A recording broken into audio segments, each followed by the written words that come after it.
సమాచారం. వాట్సాప్ ఛానల్లో జాయిన్ అవ్వండి. అన్ని విశేషాలు ఎప్పటికప్పుడు తెలుసుకోండి.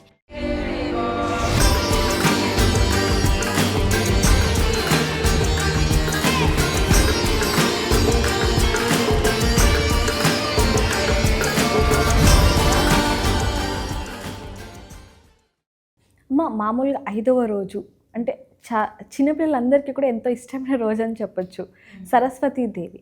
ఆ రోజు చాలా వరకు కూడా అమ్మవారి మండపాలలో పుస్తకాలు, పెన్నులు ఇవన్నీ కూడా పంచుతూ ఉంటారు. సో ఆ రోజు అమ్మవారిని ఏ విధంగా పూజించాలి అంటారు? సరస్వతీదేవి ఆరాధన అనేది ఏంటంటే ఎక్కువగా జ్ఞానాన్ని ఇస్తుంది. అమ్మవారి సిద్ధిని బుద్ధిని కలుగజేస్తుంది అన్నమాట. అమ్మవారు చాలా సాత్వికంగా జ్ఞానాన్ని ప్రసాదించే దేవతగా ఉంటుంది. కాబట్టి ఇప్పుడు చాలామందికి బుక్స్ చదివినప్పుడు దాంట్లో ఉన్నటువంటి జ్ఞానాన్ని అర్థం చేసుకోలేరు, అంటే క్యాచ్ చేయలేరు. కొంతమంది ఒక్కసారి చూస్తేనే వెంటనే పట్టేస్తారు, ఎగ్జామ్స్లో రాస్తారు, లైఫ్ లాంగ్ కూడా ఆ కాన్సెప్ట్ వాళ్ళకి గుర్తుంటుంది. కొంతమంది ఇయర్ చేంజ్ అయిపోయారు అనుకోండి, ముందు ఇయర్ సబ్జెక్ట్ అడిగితే వాళ్ళు చెప్పలేరు అనమాట. ఇంకంతే, పబ్లిక్ ఎగ్జామ్స్ అయిపోయిందా ఇంక వాళ్ళకి సబ్జెక్ట్ గుర్తుండదు. ఇలాంటి వాళ్ళు ఎంత ఏంటంటే క్యాంపస్ ప్లేస్మెంట్స్లో రాలిపోతారు మొత్తం. కాబట్టి చదివింది మైండ్ బాగా పికప్ చేసుకోవాలి, ఏ సబ్జెక్ట్ ఏ కాన్సెప్ట్ చదువుతున్నారు.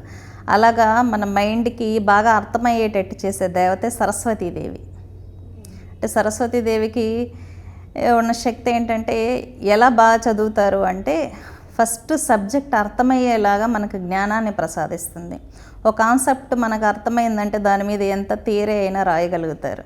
కాబట్టి మంచి నాలెడ్జ్ పిల్లలకి రావాలి అనుకుంటే సరస్వతి ఆరాధన బాగా చేయాలి. అమ్మవారికి సాత్వికమైనటువంటి ద్రవ్యాలు, పాలతో చేసినటువంటి పదార్థాలు, లేకపోతే మనము పులగమన్నం, మళ్ళా తర్వాత